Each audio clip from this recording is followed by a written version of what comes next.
Dissabte passat, Montaverner va acollir la 26a trobada de corals de la Vall d'Albaida, que va reunir 10 conjunts vocals de la comarca. Com a músic hi ha també un gran defensor de la música amateur perquè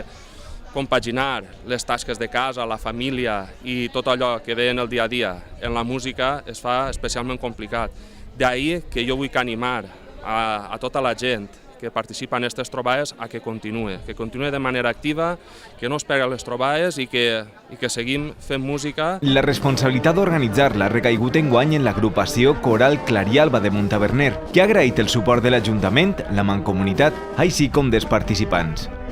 S'han creat comissions per a fer front a aquesta trobada i tota la gent ha treballat molt per a que avui siga una festa destacada així a la Vall d'Albaida. Les trobades permeten intercanviar experiències, conviure amb gent que comparteix una mateixa passió o donar peu a noves formacions com la Menuda Clarialba, una idea nascuda en la trobada de corals de l'any passat a Bocairent i que enguany ha debutat en col·laboració amb l'escola del municipi. Dono la benvinguda a tota la gent que ha vingut avui a l'Aplec, que celebra avui per a gaudir el món coral, i